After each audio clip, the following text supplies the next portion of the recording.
Setelah debat perdana Capres, kini giliran Cawapres mengisi panggung debat. Adu argumen, intrik, hingga kejutan muncul. Seberapa besar pengaruh performa kandidat terhadap pilihan rakyat? Saya, Niluh Puspa, mencari jawabnya. Wakil Presiden. Ini adalah calon-calon pemimpin kita.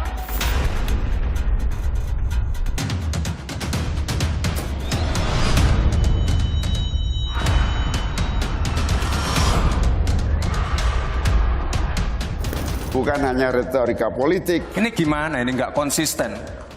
Dulu dukung, sekarang nggak dukung karena menjadi wakilnya Pak Anies. Saya agak kaget juga mau membangun 40 kota selevel Jakarta.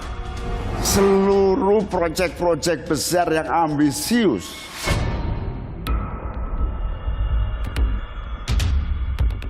Kalau lihat performa debat Capres, kemudian debat Cawapres, kira-kira ini masih akan ada antusiasme yang sama untuk menantikan 3 debat lagi?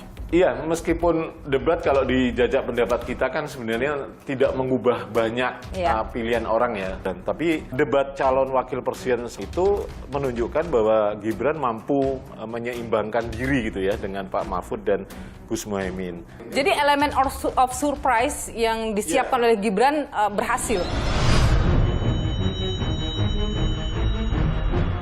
Kami bangga sekali dengan apa yang tadi disampaikan oleh Gus Muhaimin. Tapi terus terang saja saya sangat bangga dengan calon wakil presiden saya. Saya pede semuanya. Ini juga dimunculkan oleh Mas Gibran ketika ada ekspresi yang disebut duping delight. Ketika seseorang berhasil untuk membuat lawan bicaranya itu tidak berdaya, nah ini ada muncul suatu ekspresi tertawa kepuasan seperti itu. Dan ini munculnya smooth sekali. Caimin kalau mata awam menangkap bahwa beliau ini jenaka, tetapi mikro yang muncul di ekspresi wajahnya adalah ekspresi. Debat Pilpres kedua menjadi panggung bagi ketiga calon wakil presiden, Muhaimin Iskandar, Gibran Rakabuming Raka, dan Mahfud MD. Debat perdana calon wakil presiden tak kalah seru dibanding debat perdana calon presiden.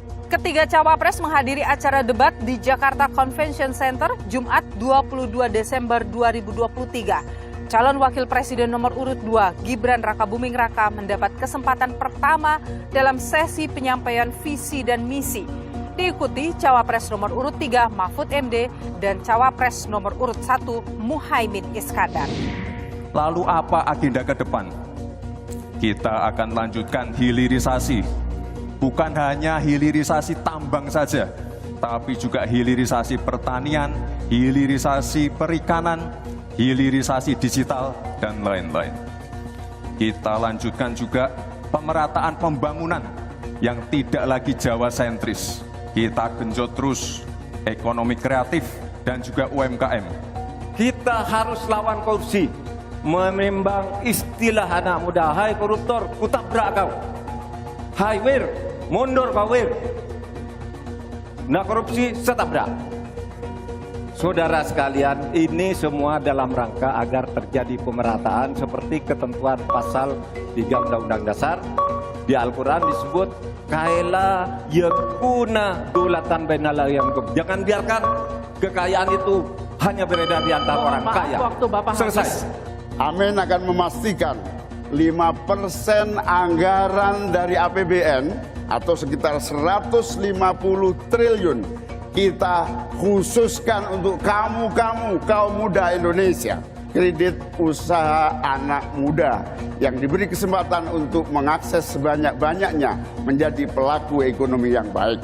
Kita akan hadirkan bagaimana agar desa-desa tumbuh berkembang. Insya Allah 5 miliar per desa akan kita wujudkan tiap tahun bagi pembangunan nasional kita. Debat mulai panas tatkala Cawapres nomor urut 2, Gibran Rakabuming Raka, mendapat pertanyaan seputar pengelolaan keuangan pajak dan APBN. Pertanyaan ini akhirnya merembet ke soal pembangunan ibu kota negara atau IKN. Gibran yang menyatakan komitmen untuk melanjutkan pembangunan IKN mendapat tekanan dari dua cawapres lainnya, Muhaimin Iskandar dan Mahfud MD. Tapi tadi saya tergelitik, anggaran untuk IKN itu hanya 20% dari APBN dan sisanya dari investor. Sejauh yang kita baca, sampai sekarang belum ada satupun investor yang masuk ke sana. Coba kalau ada sebut. Seluruh proyek-proyek besar yang ambisius, ini IKN sebagai salah satu contoh saja, itu kalau hanya mengandalkan APBN hampir 500 triliun. Padahal 1% saja dari 400 sekian triliun itu untuk bangun jalan seluruh Kalimantan beres. Saya ingat sekali Gus Muhaimin dulu sempat ikut meresmikan dan potong tumpeng di IKN. Ini gimana? Ini nggak konsisten. Dulu dukung, sekarang nggak dukung karena menjadi wakilnya Pak Anies yang mengusung tema perubahan. Dan untuk menanggapi Prof. Mahfud, Prof, mungkin nanti setelah pulang dari debat bisa di Google, sudah banyak yang masuk. Hanya pada Agung Sedayu. Dan nanti akan tambah lagi mungkin setelah Pilpres. Dalam perdebatan soal perkotaan, ide dan gagasan dari Muhaimin Iskandar dianggap tak masuk akal oleh dua cawapres lain, Gibran dan Mahfud MD. Kami memiliki satu tekad bahwa di dalam pemerintahan yang akan datang minimal harus dibangun 40 kota baru yang selevel dengan Jakarta. Gus Muhaimin ini agak aneh ya. Pengen bangun kota selevel Jakarta tapi nggak setuju sama IKN. Ya, apa itu bisa dilaksanakan 5 tahun Bapak menjadi presiden dan wakil presiden? Berapa kota dalam 5 tahun? Ini IKN aja sudah puluhan tahun baru dilaksanakan. Itu pun yang investasi baru dalam bentuk janji. Dalam sesi tanya jawab antar cawapres, saudara, saling kritik dan sanggah terjadi. Salah satunya saat Mahfud dinilai oleh Gibran tidak menjawab secara gamblang soal regulasi penangkapan karbon. Prof. Mahfud menjawab 2 menit, tapi pertanyaan saya belum dijawab sama sekali, Pak. Apa regulasinya, Pak, untuk carbon capture and storage? Simple sekali, Pak, pertanyaan saya, Pak. Mohon dijawab, Pak. Perdebatan antara Mahfud MD dan Muhaimin Iskandar soal target pertumbuhan ekonomi juga berlangsung sengit, saudara, lantaran keduanya memiliki hitung-hitungan yang berbeda. Anda menyimpang dari rumus yang selama ini terjadi. Kalau Anda berani dengan ekor 4 saja, Anda pasti bisa 7%. Pasti bisa 7%, apalagi 4 sampai 5. Lah ini Anda mengatakan segini, tapi pertumbuhan ekonominya cuma 5,6. Secara matematis agak kurang cepat. Juga harus realistis bahwa 7% itu bisa jadi cuma omong kosong, di mana kenyataannya setelah APBN kita jalan sampai hari ini aja 5% yang diterapkan oleh pemerintah hari ini juga masih mengalami banyak kontraksi. Dalam arti utang luar negeri masih menjadi andalan utama. Emosional ketiga cawapres, saudara, juga diuji saat sesi saling menanggap. Selain pemberantasan pinjaman online, judi online, ini pun masih harus diselepet lagi. Karena tidak komprehensif di dalam menangani ini. Sehingga pinjol masih merajalela, judi online masih merajalela. Sebelum saya jadi wali kota, itu lebih besar. Saya tahulah ini arah pertanyaannya kemana. Tapi yang jelas ini, Gus. Apa yang sudah dibangun, yang kita lihat bukan bangunan fisiknya saja. Tapi kita lihat impact-nya ke warga. Saya ingin tanya, 23% itu dari apa? 23% dari PDB atau dari APBN atau apa untuk menaikkan pajak? Hati-hati loh, rakyat itu sensitif kalau pajak dinaikkan. Debat perdana cawapres ini menjadi penutup manis bagi mereka untuk menghadapi debat-debat selanjutnya. Kami bangga sekali dengan apa yang tadi disampaikan oleh Gus Muhaimin, gagasan, rencana terkait dengan bagaimana kita bisa merasakan manfaat dari pertumbuhan ekonomi disampaikan, dan tadi semua gagasan-gagasannya terungkapkan. Kami bersyukur sekali.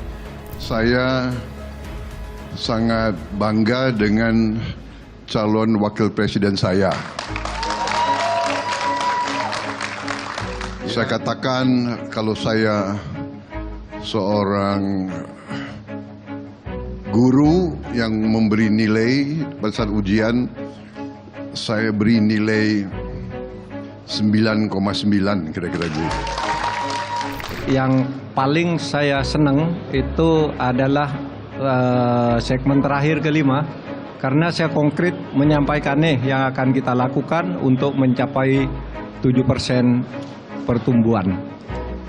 Itu lebih konkret, ada 21 agenda dan itu adalah janji terbuka. Lantas saudara, bagaimana pengaruh performa para kandidat dalam debat cawapres di malam terhadap elektabilitas mereka? Saya akan membahasnya bersama dengan peneliti Litbang Kompas, Yohan Wahyu. Ikuti saya saudara.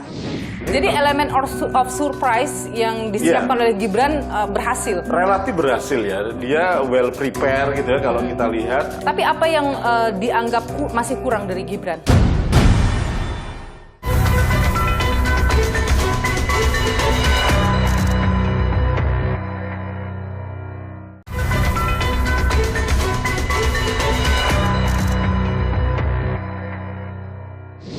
Saudara, debat Pilpres 2024 yang kedua, yaitu debat calon wakil presiden, telah dilaksanakan 22 Desember lalu.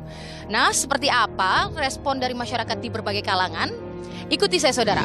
Terlihat memang cawapres mana yang punya kualitas itu kelihatan. Tapi kalau misalkan untuk jadi sebuah pasangan justru kayaknya saling melengkapi gitu. Karena di capresnya misalkan kurang, di cawapresnya nambah. Tapi ada juga yang sebaliknya. Debatnya kan sudah 2 kali. Apakah semakin yakin dengan pilihannya atau semakin bingung, Mas? Menjadi yakin atau enggak, belum. Tapi sudah semakin ada gambaran. Mbak, setelah nonton debat, bagaimana Mbak melihatnya? Siapa yang paling berkualitas menurut Mbak Nidia? Rata sih, kayak nggak semuanya yang ada yang bagus banget, ada yang enggak. Harus nonton, kalau nggak nonton rugi kita. Kan nggak tahu, kalau cuma dengar dari orang kan nggak masuk ke hati saya. Berarti debat tadi malam termasuk seru nggak, Bang? Wah, seru banget. Seru banget. Ada juga yang tegas, ada juga yang sampai begini mikir-mikir kebingungan apa gitulah. Apakah semakin yakin dengan pilihannya atau semakin ragu sebagai calon pemilih Pilpres nanti? Kalau saya semakin yakin.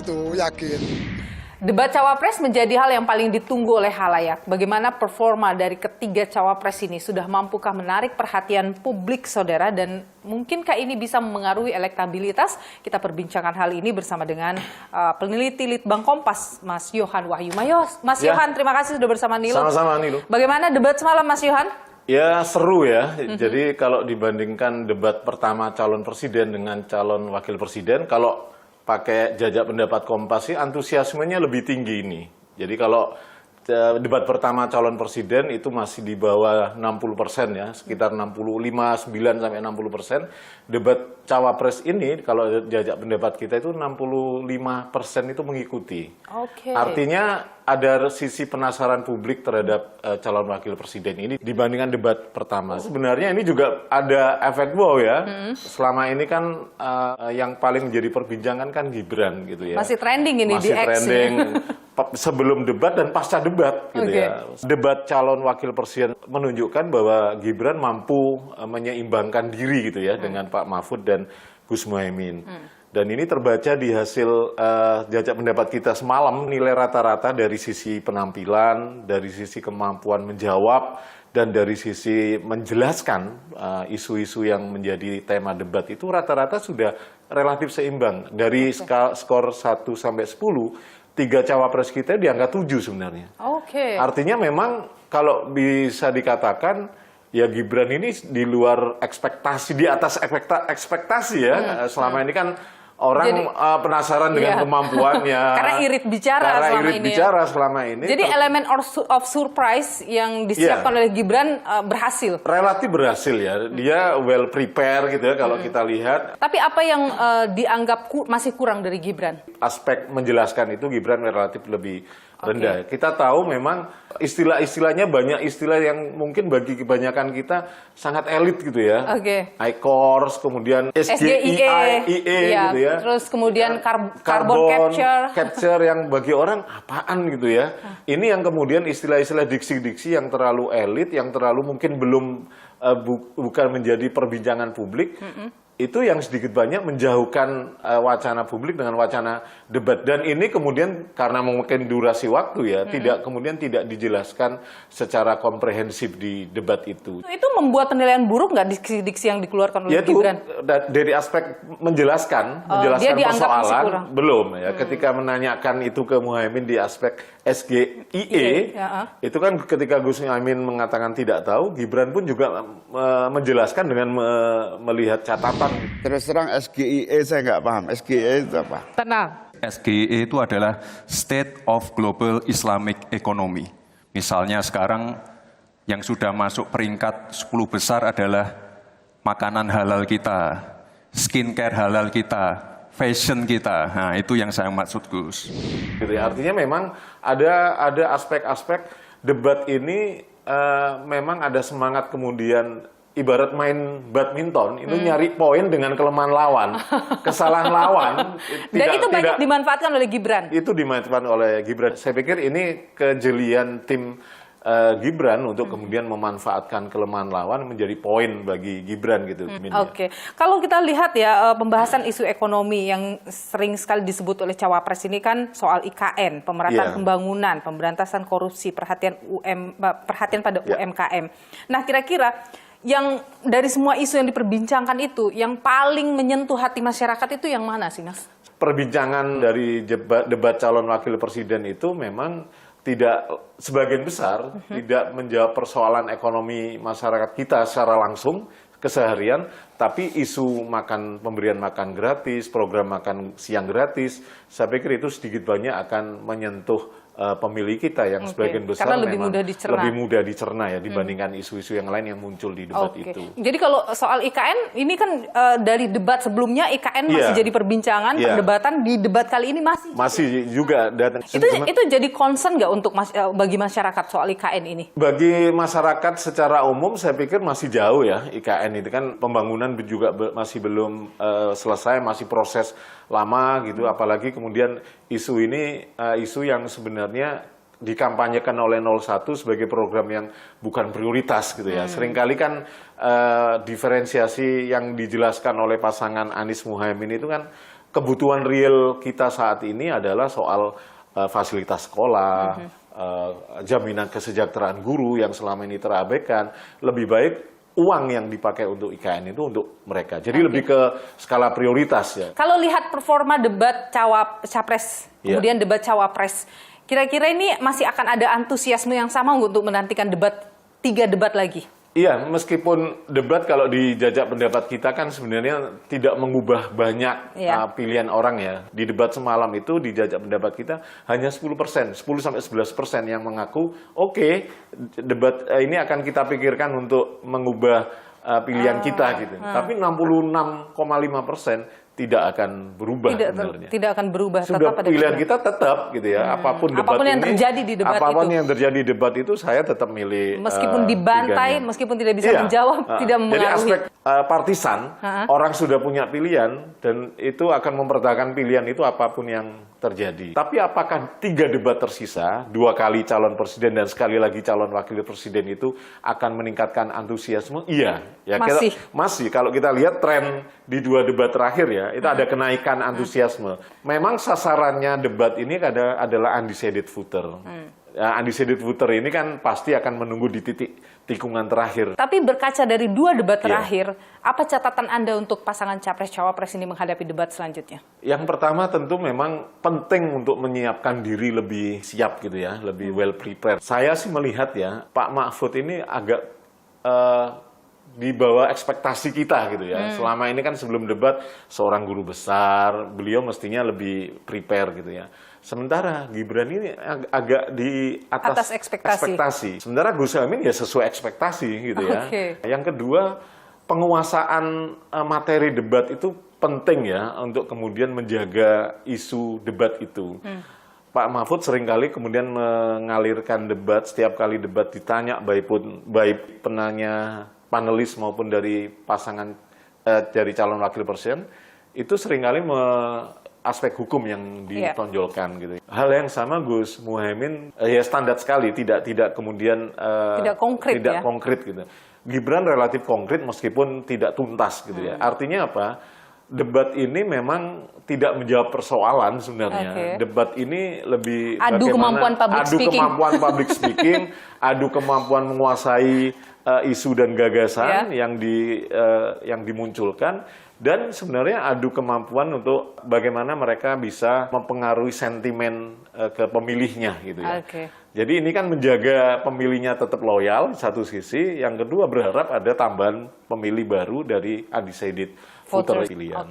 Karena debat selanjutnya ini akan capres di tahun depan ya, 7 Januari. Apa catatan Anda untuk debat capres bagi ketiga capres ini? Debat capres itu kan mestinya ditarik lebih atas ya. Perdebatan yang sifatnya paradigma, perdebatan yang sifatnya cara berpikir presiden itu, paradigma soal bagaimana keperpihakan dia terhadap isu itu, positioning dia terhadap isu itu. Paling tidak publik bisa tahu arah bangsa ini 5 tahun ke depan itu akan dibawa oleh seorang presiden dengan pemikiran seperti ini. Nah, itu yang sebenarnya harus ditonjolkan, tidak malah berdebat pada sisi teknis apalagi operasional ya. Apalagi menyerang personal dalam setiap debat itu tidak boleh. Terima kasih Mas Yohan Wahyu, peneliti Litbang Kompas, sudah berbagi pandangan di Nilu. Sehat selalu Mas Yohan. Sehat selalu.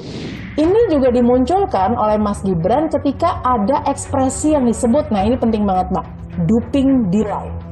Apa itu?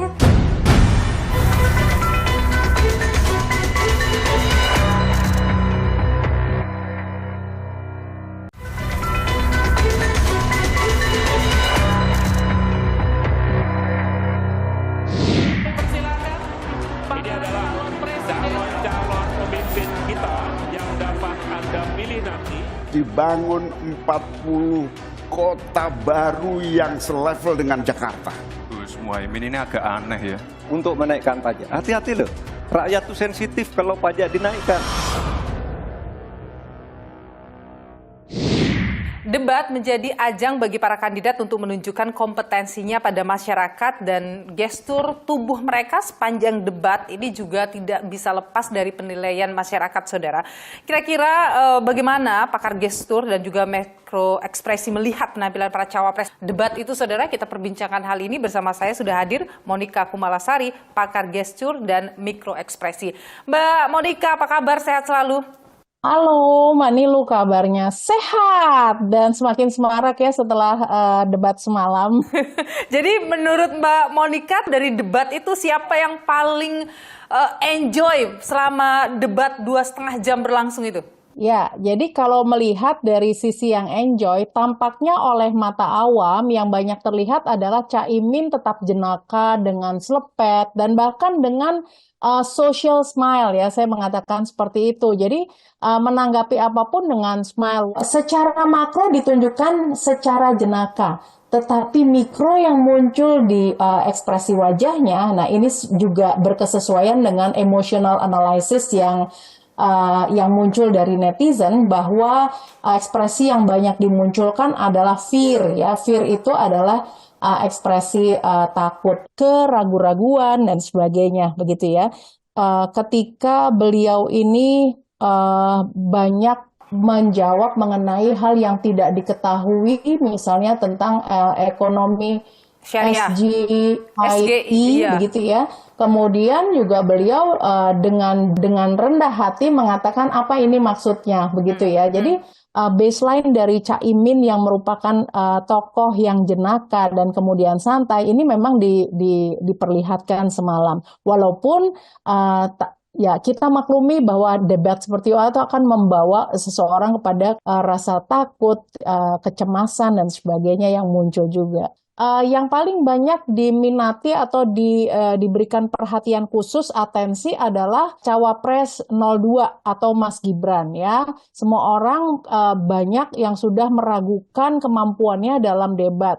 Namun Diuntungkan pula dengan pilihan tema ya, karena didukung oleh pengalaman dan fakta sehingga spontanitas ini keluar dan memang menjadi genuine gitu apa yang disampaikan. Jadi saya mengatakan bahwa di sini tidak ada keraguan-raguan dan juga memiliki rasa confident yang sangat tinggi. Nah, tetapi bagaimana dengan ekspresi yang bersangkutan menyikapi bahwa lawan debatnya ini adalah orang-orang yang lebih senior begitu. Kalau kita lihat dari makro gestur yang nampak, ini memang menampakkan kesopanan. Namun dari penampilan Mas Gibran, mikronya tetap juga bisa terbaca. Ketika ada tanya jawab dengan Prof. Mahfud, seperti itu ya. Ada beberapa istilah-istilah yang memang secara teknikal Prof. Mahfud tidak memahaminya. Nah, ini ada muncul ekspresi yang disebut dengan, saya mengatakannya konten bahasanya.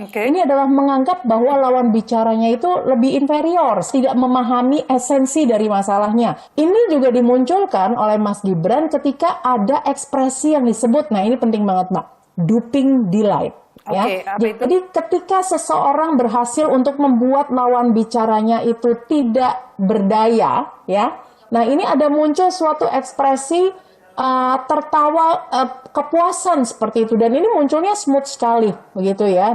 Berikutnya adalah Prof. Mahfud nih gitu ya. Jadi ketika debat dengan Mas Gibran gitu ya, ketika ada beberapa hal yang tidak sesuai antara pertanyaan dengan jawaban, ini juga muncul sama seperti Mas Gibran. Jadi ada ekspresi konten yang keluar bahwa saya memahami ini begitu ya, ketika dijelaskan mengenai undang-undang begitu ya, jadi caranya memang seperti dosen seperti itu. Jadi dari ketiganya ini yang PD-nya paling tinggi sepanjang debat itu siapa menurut Anda?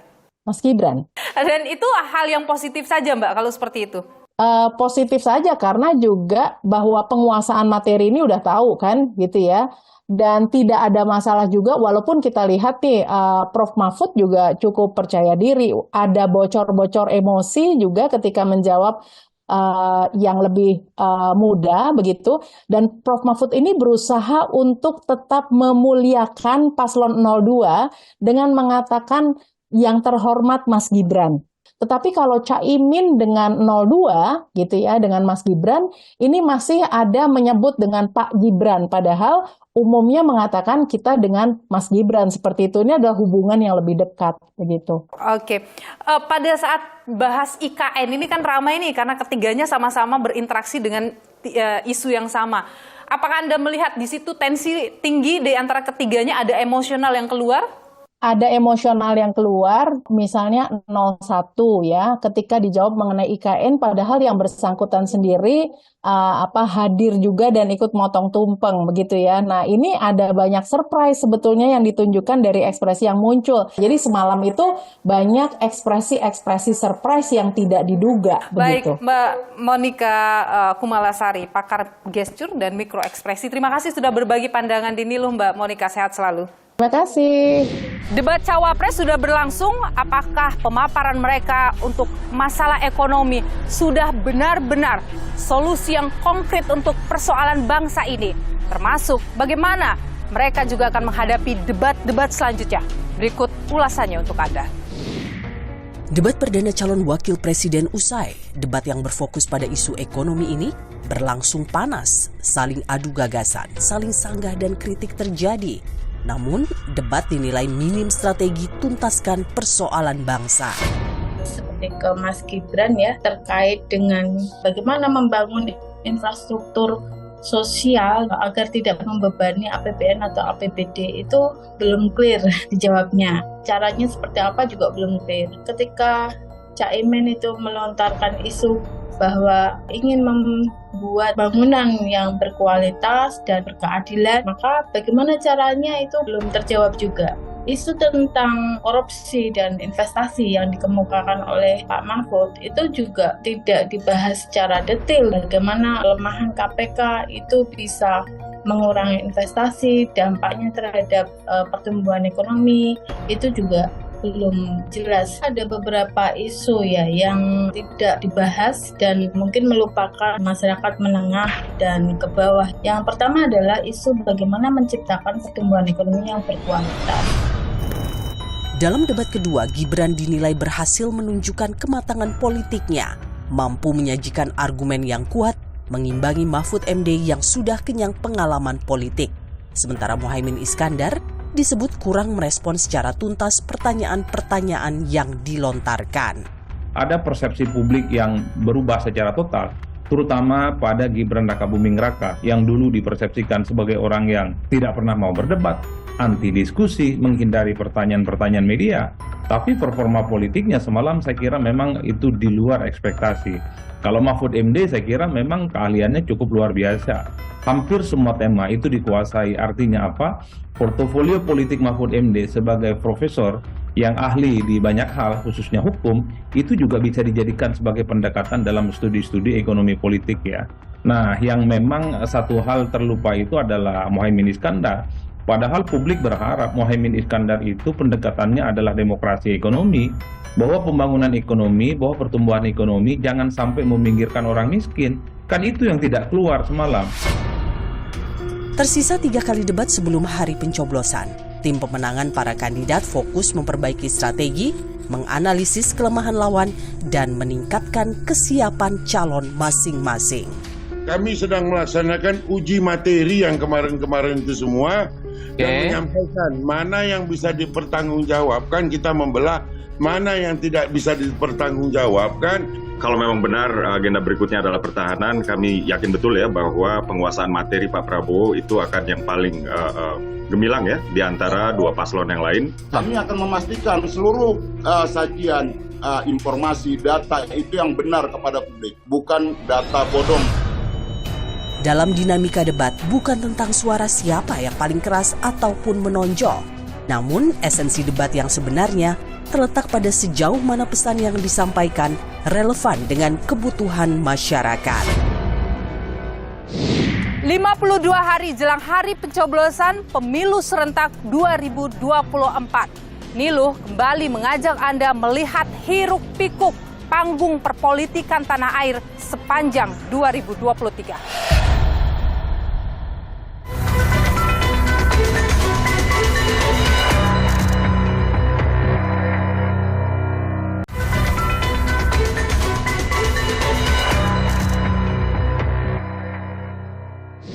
Seorang wakil presiden dengan calon presiden yang sudah dimiliki oleh koalisi perubahan yaitu Bung Anies Baswedan, Bung Muhaimin Iskandar. Yang akan mendampingi Bapak Ganjar Pranowo adalah Bapak Profesor Dr. Mahfud MD. Sepakat mengusung Prabowo Subianto sebagai calon presiden Koalisi Indonesia Maju, Gibran Rakabuming Raka sebagai calon wakil presiden. Dukung semuanya untuk kebaikan negara ini. Perjalanan menuju tahun politik 2024 sangat dinamis. Sejumlah kejutan dan drama terjadi. Partai Nasdem menjadi partai politik pertama yang umumkan calon presiden, yakni Anies Baswedan. PKS dan Demokrat ikut serta dalam koalisi bersama Nasdem. Maka yang ingin dicari Nasdem adalah yang terbaik daripada yang baik-baik.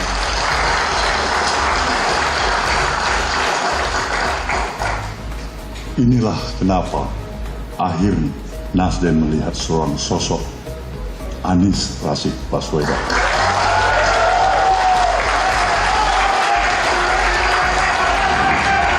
Nasdem ini disebut hadirkan jarak antara Surya Paloh dan Presiden Jokowi. Isu keretakan pun menyeruak. Tatkala Jokowi nyatakan Nasdem telah mengambil langkah berlawanan. Nasdem itu ya, kita harus bicara apa adanya ya. Kan sudah memiliki koalisi sendiri. Saya, saudara, mewawancarai Ketua Umum Partai Nasdem Surya Paloh untuk mengonfirmasi soal hubungannya dengan Presiden Joko Widodo. Ya, saya bisa menerima pikirannya Presiden Jokowi kalau memang melihat saya dalam arti kata dalam kapasitas sebagai pimpinan partai politik, koalisi pemerintahan yang belum exit ya, yang masih ada. Ya kan, belum pernah dibicarakan dan saling membicarakan untuk ada keinginan ya keluar dari koalisi pemerintahan itu. Anda masih merasa bahwa Nasdem ini belum meninggalkan Jokowi, Pak Presiden sekarang? Kalau dari subjektivitas dan objektivitas kita ya pastilah. Kita menganggap masih sebagai koalisi pemerintahan. Ya.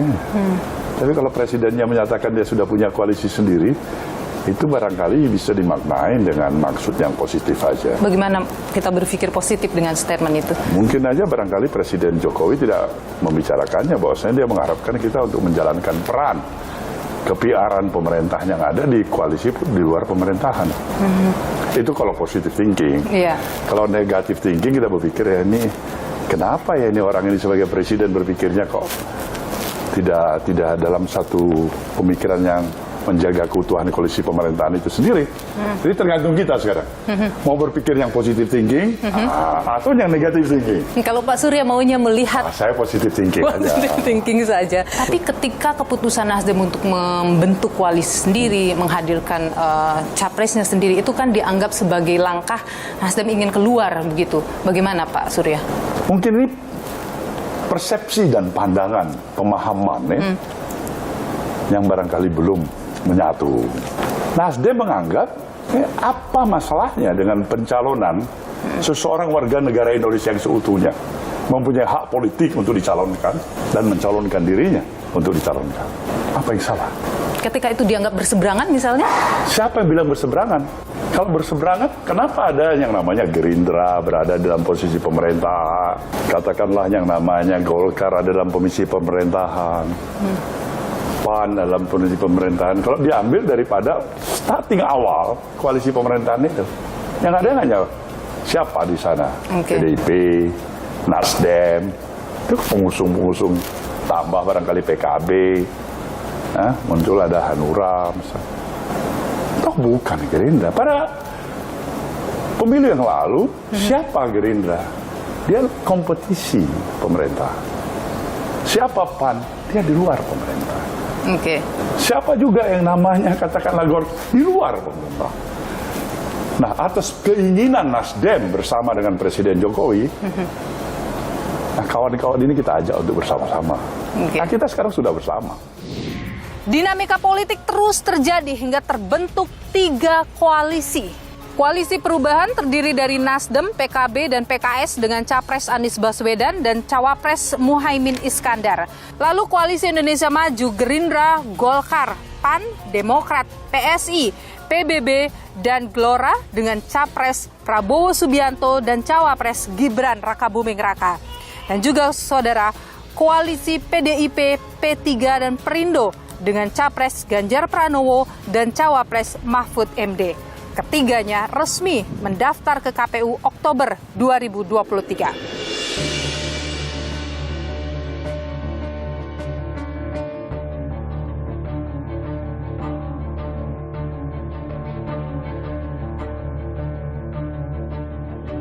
Terima kasih kepada seluruh jajaran partai koalisi.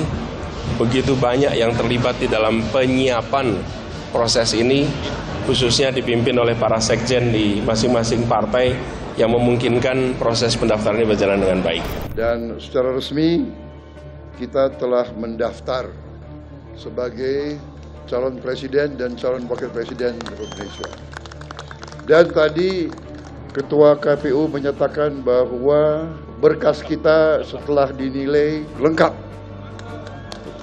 Kami bersama Mahfud dengan istri hadir di KPU tadi menyerahkan seluruh dokumen, visi, misi, dan seluruh persyaratan. Insya Allah sudah lengkap dan minggu besok kita akan cek kesehatan. Tak hanya drama pembentukan koalisi, saudara, muncul juga serangkaian peristiwa yang dinilai melukai demokrasi, yaitu dugaan ketidaknetralan pemerintah dan politik dinasti. Usai jeda, kami hadirkan ulasannya untuk Anda.